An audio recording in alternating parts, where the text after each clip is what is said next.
There are 4 ways to make money, only 4. If you take none of those 4 risks, you make no return. Since the early days of his career, hedge fund manager Mark Yusko invested in the technologies that would revolutionize commerce and media. Today, Yusko is convinced that those innovations were only the prologue of a much larger revolution that will disrupt the financial system.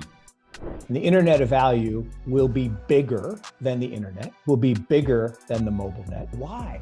Because as Newton said, we stand on the shoulders of giants.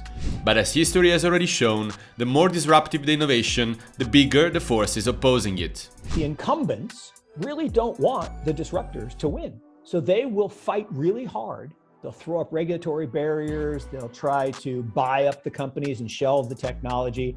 In the struggle between innovators and conservative forces, which side will prevail? And what are the assets that will define the future financial system? Find out in another exclusive Cointelegraph interview. First of all, I would like to know a little bit more of your background. So, as many Bitcoin supporters, you have a past as a skeptic. So, how did you transition from being a Bitcoin skeptic to a Bitcoin believer? Yeah, it's actually really interesting in that had I been less skeptical, I'd be a lot wealthier, but that's okay. So look, my history goes way back. I came out of school, business school, went to work for an insurance company, managed bonds, and worked for an equity firm. Then I kind of went back to my alma mater, worked in the endowment world, and the endowment model really taught me all about investing in private investments, particularly venture capital. And I had this aha moment in 1996. We invested a little bit of money in this little company called Google. $500,000 turned into 200 million. I joke there should be a quad at Notre Dame called the Google Quad. And essentially what that did is it made me realize that infrastructure around these technological innovation waves really matter. So fast forward to 2013, I had invested with a friend, Dan Moorhead, in his macro fund when he spun out of Tiger. And he called me up and said, hey, come to San Francisco. I want to tell you about what I'm going to do. And went out there and he said, look, I'm going to shut down my hedge fund and I'm going to spend the rest of my career focused on Bitcoin and blockchain. And I'm like, look, I wasn't running drugs on Silk Road. I was not a cryptography student. I didn't know what Bitcoin was in 2013. Unfortunately, I joke, the Winklevoss twins and I were introduced to Bitcoin about the exact same time. They're multi-billionaires. I'm not. So be it. Now, I also defend myself saying I didn't have $500 million to put into it, but I had something, but I didn't do it because even though Dan had conviction about it, I was skeptical. I didn't really understand. Now, what I did understand was infrastructure. So investing in his early funds has been great. Those funds are up 11, 12x. I think now more with the FTX deal, but that pales in comparison to the Bitcoin fund, which is up 350 times, best performing hedge fund in the history of hedge funds. So the short version of a very long tale, a lot of people have heard it already, is about 9 months later, I wrote one paragraph in a letter to investors, 40 pages, one paragraph saying Bitcoin might be an interesting special situation. Maybe throw a few basis points in, price was $500. I got hate. Giovanni, I got hate from my clients. I mean, like, we'll fire you. Don't talk about this stupid stuff. Go back to doing your job. It's like, wow. I mean, that is a violent reaction. So now what's interesting about that, the skepticism was quote unquote proven right in that the price fell. Over the next few months, the price went from $500 all the way down to $185. And of course I said, oh, see, everyone was right. Well, no, they weren't right. Price is a liar. Stole that from John Burbank. And the value kept accreting. The value kept going up. So that was 2015. 2016, I finally got over the skepticism. Why? Because I did the work. I actually spent a year diving deeply into the technology, reading the white papers, really looking and talking to other people. And I had this aha moment. I mean, I couldn't make this up. I was literally behind the wheel of an RV in Eureka, California. And it hit me that this is simply an operating system. The blockchain technology is an operating system for the internet of value. And the internet of value will be bigger than the internet, will be bigger than the mobile net. And Bitcoin and other things are going to power that. Other cryptocurrencies are going to power that. And so finally convinced some clients to go in. 2017, finally took the really full plunge and formed Morgan Creek Digital, a subsidiary of Morgan Creek Capital. And over those last 4 years, I went from spending 5-10% of my time on this to now close to 100% of my time. I would like to point out the fact that you have always been keen on non-traditional investments, which is the endowment model of investing, which is something that you have been promoting for most of your investment career as a strategy of investment. Maybe can you guide us through the key points of this investment model and what role do digital assets play in it? Yep. So, you think about the endowment model, and it's a little bit misnamed. It really should be the multi-generational model because, multi-generational families have been following the same model for centuries, as have pension funds and other big asset owners. And it's really pretty simple. It focuses on a handful of core concepts. One is a value discipline, right? You want to buy things that are cheap and hold them for long periods of time, where price catches up to the value. Second is you have to be global. You can't, all the smart people don't live where you live, right? People in America think all the smart people live in America. People in China think all the smart people live in China. People in the UK think all the smart people live in the UK. It's just not true. And in fact, if you look at investment styles, people in America have more US investments. People in China have more Chinese investments. People in the UK have more UK investments. That makes no sense, right? It makes absolutely no sense. You should have a global portfolio. Third is you have to have a diversified portfolio. And if you take cash and you add bonds, bonds are riskier, meaning they have credit risk. Okay? Your portfolio risk doesn't go up, it goes down. When you add equities, which have default risk, not default risk, have bankruptcy risk, your portfolio risk doesn't go up, it goes down. And so that construct means uncorrelated assets that you add to a portfolio add incredible value. Last piece is that there are 4 ways to make money, only 4, right? If you take no risk, you get the risk-free rate. So you have to choose one of 4 risks or all 4 risks. You can take credit risk, buy bonds. You can take equity risk, buy equities. You can take illiquidity risk, buy private investments, private equity, private real estate, private energy, private debt. And you can use structure, which is just a fancy term for leverage. So if you take none of those 4 risks, you make no return. So you have to choose which risk. Well, the best risk to take, in my mind, is the illiquidity risk. So if you look at the best investors in the world, they are constantly overweight private investments, particularly innovation-oriented investments like venture capital. Yale's at 23%. You look at Jeremy Grantham, his private foundation's at 40%, 40, and they are the best performing large portfolios around. And so why is that? Well, it's because innovation is an asset class. Innovation creates the businesses that create the stocks, bonds, currencies, and commodities.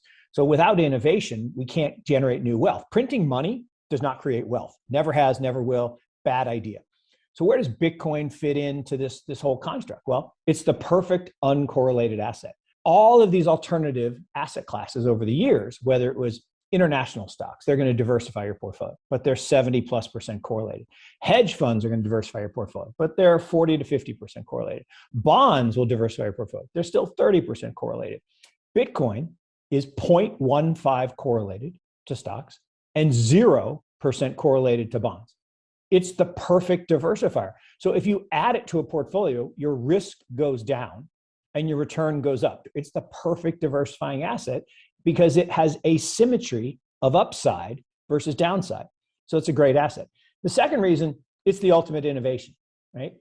Bitcoin is an innovation in money, right? Gold is the only money in the world, right? Everything else is just credit. And every other currency in the world has an associated liability, government debt. Gold is the only asset that has no liability associated with it. That's why for 5,000 years, an ounce has bought a fine person suit, right? Suit of armor, zoot suit, fine man suit on Savile Row today, fine woman suit. Okay, it is the ultimate store of value, but it's not very portable and it's not very divisible. It's really hard to break a bar of gold so I can give you half of it.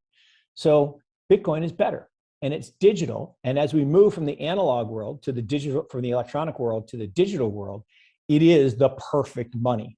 So for all those reasons, innovation and a diversifier, you have to have it in your portfolio. And that's why I have the hashtag #GetOffZero. Cool, but just to make sure about your position regarding all this crypto space, when you talk about Bitcoin, you talk about the leading example of an overall innovation movement that is happening in the world of digital currencies, or you are truly a Bitcoin maximalist that thinks that the only value is in Bitcoin? Yeah, no, thank you. So look, I am not a Bitcoin maximalist. I think Bitcoin is a fantastic asset. I think it is hard money, the better form of money, but I think tons of other protocols are going to be great. I think we're going to have a protocol stack for Web3, the same way we have a protocol stack for Web2. Today we have TCP/IP, which you and I are using right now to communicate. Then we have SMTP for email, HTTP for websites, FTP for files. Then we have www that kind of ties everything together. That's a beautiful protocol stack. In the future, I think Bitcoin is kind of the base layer. I think on top of that, we got Filecoin to do the file stuff. Now in the middle, right, we have Solana and Polkadot and Cosmos kind of vying for those middle, maybe one of those will win or two of those will win. And then I think, Ethereum is the www at the top that ties everything together as a toolkit. So I think you're going to have huge opportunities in Bitcoin, not as huge as they were 5 years ago, but still huge.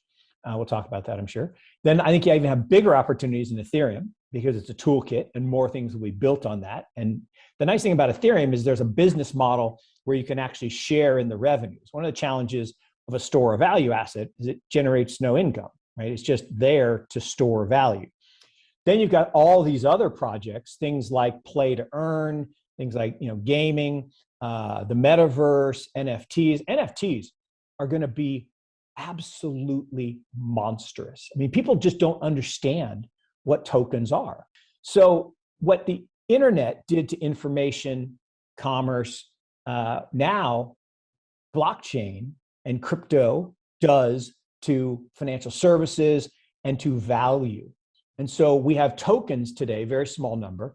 In the future, we'll have billions, maybe even trillions of tokens that will represent digital ownership of every asset, every stock, every bond, every currency, every commodity, every piece of real estate, every piece of art, everything. It will be trillions. Everything will be tokenized. I totally agree with your non-maximalistic position. I think that it's having like an open mind about this whole developing environment is the best strategy, is the best mindset. I'm also very excited to see if all these bets are going to be proven right, because that would mean that you were one of the early investors in both these two technological revolutions that happened in the last 20 years, which is the internet and this new blockchain revolution. So like it means you get right 2 revolutions out of 2. So that would be great. No, well, I don't mean this in a braggadocious way, but there's another one, right?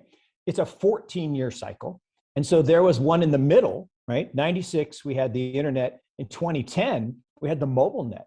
And the mobile net was bigger than the internet, right? When this got introduced in 2007, it started a wave of connectivity where we actually made way more money, Giovanni, on the mobile net than we did the internet, right? We invested early in things like Alibaba and Uber and Lyft and all of these businesses, Netflix, Tesla, all these things that helped people be connected. But now this new revolution starts in 2024, right? We haven't even started the trust net, as I call it, and it's going to be so big, like orders of magnitude bigger. Why? Because as Newton said, we stand on the shoulders of giants. The internet made everything better, but the mobile net made that even better. And it didn't make it better linearly. It made it better exponentially. Exponential growth matters. And that's why networks are so valuable. That's why this evolution of technology is going to create more wealth than any of the previous by orders of magnitude. Yeah, and actually now I would like to talk about the value, the actual exponential increase in value that this technology can spark. So as far as I remember, one of your most famous price prediction for Bitcoin was $250,000 within the next 5 years. So can you maybe explain us how do you think that Bitcoin is going to reach that value within this time frame? Yep. So that actually is kind of a paring back of my original comment, which was Bitcoin gold equivalence. So if I believe that Bitcoin is digital gold, which I do, digital money, then gold's total market cap is about 8 trillion.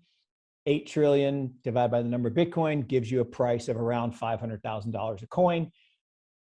But a couple months ago, I guess 9 months ago or so, someone asked me the question. I said, well, they said, what's the short-term view? I said, well, if you think about it, all the gold really doesn't make sense because about half the gold is jewelry and chalices and stuff that doesn't get really traded very often. The monetary value of gold is about 4 trillion. That's for sure where Bitcoin's going. I mean, there's no doubt in my mind that we're going there. And that's about a 10 bagger from here. So at, or actually it was a 10 bagger from back then. So about 5 bagger from here. So that is, from 50,000 right around to 250,000. And I said about a 3 to 5 year period.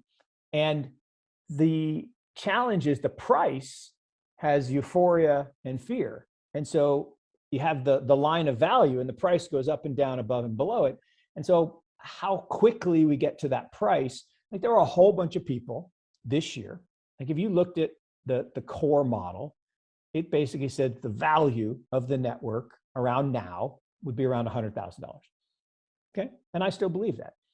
Yeah, but actually I wanted to explore a little bit more your prediction for the next few years, because you seem to think that we are going to face another big crash in the next few years. Specifically, I saw an interview where you were mentioning 2024 as the year where we are going to experience a bubble which is comparable to the dot-com bubble of the early 2000s. So I always thought that dot-com bubble was more comparable to the crash that we already experienced back in 2017, but you seem to see it differently. No, look, we're so early, right? So if you think about the internet, right? Microsoft, Intel, Cisco, that's a lot of wealth, right? That is the x-axis, or if you think about the internet, right? Web 1 is parallel to the x-axis. Web 2 is the knee of the parabolic curve, and Web 3 is parallel to the y-axis. So if you think of the area under the curve as the value, the area under the Web 1, Intel, Microsoft, Cisco, that's a decent amount of wealth, but it barely looks like anything because it's parallel to the x-axis. Web 2, Alibaba, Netflix, Google, Amazon, way more wealth, like orders of magnitude more, first $1 trillion companies. That's the knee of the curve, right? We haven't even gotten to the parabolic growth part of Web 3, which is going to create untold wealth. And so but every time there's a bust in between, right? We couldn't have the applications formed unless we had the failure in 2000. People said it's over, right?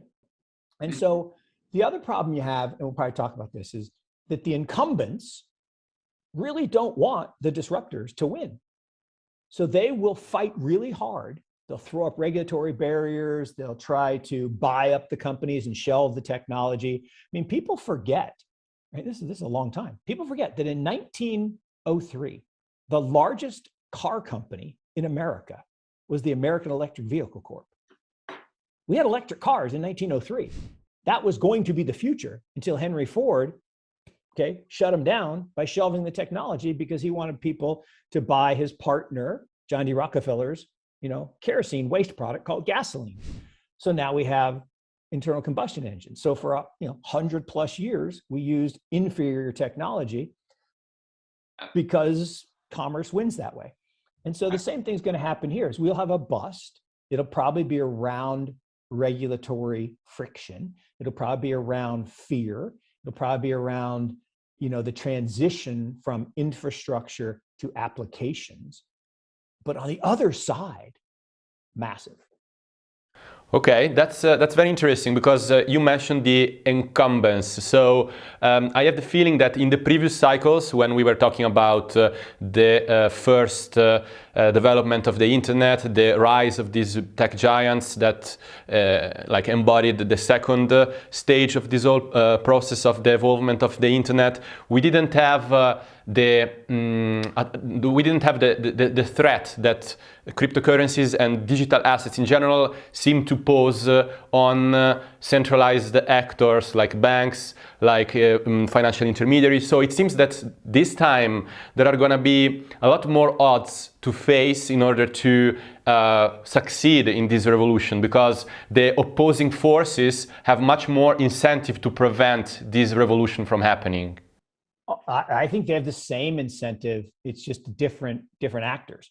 Innovation always wins, but the incumbents will fight back. And there's no question there's no question that you're right, that look, financial services is far bigger than information and media and commerce, right? Those are big industries. Media industry is a big industry. Commerce is a big industry. And what Amazon did to mom and pop or Walmart, okay, that's big. I mean, people tried to put up barriers to, Amazon, and, you weren't allowed to buy more than this, and you could only spend so many hours on the internet, all kinds of things to try to slow down the growth of the things related to the internet. Same thing's going to happen in financial services. The problem is financial services is just bigger. I mean, money, we're talking $86 trillion globally. That's a big number. So when you mentioned the fact that there will be this correction and probably it's going to be related to regulatory hurdles, it seems to actually connect with my next question, which is related to something that Ray Dalio recently said at the SALT conference. He said, he was talking about the future of Bitcoin, and he was saying that if Bitcoin becomes really successful, regulators will try to kill it. So it seems that he was foreseeing this scenario that you were talking about, but I guess that for you, this is just a temporary hurdle, and then the curve will continue growing after it. Yeah, look, I mean, Ray's exactly right, but I should say he's approximately right. It's not the regulators that are trying to kill it. It's the incumbents that are trying to kill it by using the regulators. And that's been happening forever and ever and ever, right? When the horseless carriage was being replaced, when the horseless carriage was replacing horse-drawn carriages, what did the street sweepers and the buggy whip manufacturers do? They lobbied, fancy word for corruption. They paid regulators to throw up barriers to make, cars illegal in New York City. They tried that. What did the train companies do when airplanes came out? They tried to erect barriers to make it harder for the innovators to thrive. Right? What did the cable companies do when streaming started to happen? They tried to net neutrality, or the phone companies when wireless happened. So, but it's not the regulators. The regulators are not evil. It's the incumbents trying to unlevel the playing field to preserve their gravy train. Mm-hmm. And that's normal. That's natural, right? They're economic actors. They have families to feed, and I get that. Great. So to wrap up things, I would like to ask you a price prediction for the end of 2021. So what is your view? How much Bitcoin will be worth by the end of the year? So look, a good economist says what or when, never together. I think that we will head higher. The problem is short-term prices are notoriously difficult because they really don't depend on value. They depend on sentiment, and there's so many variables over the next 3.5 months that could impact that. I'm probably in the camp that says we hover between kind of where we are and where we were in February. That I think we're unlikely to have that big parabolic blow off top that a lot of people are hoping for. I just don't see that. It's certainly possible. I mean, and that thing about it's like George Soros says it best, right? You should never think in point estimates. That's not the way the world works. There's a range of outcomes, and is not always normally distributed. It's skewed one way or the other. And so I think the likelihood, right, the more likely scenarios, you have to think in scenarios, are that there is no major blow up in the world, and that Bitcoin hovers, somewhere in that, $45,000 to $65,000 range.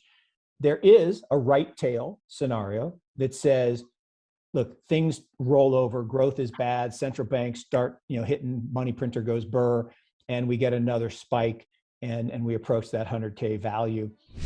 That was Mark Yusko, CIO and founder at Morgan Creek Capital. Thanks everyone for watching. I'm Giovanni, your host. As always, if you enjoyed the interview, don't forget to like the video and subscribe to our channel.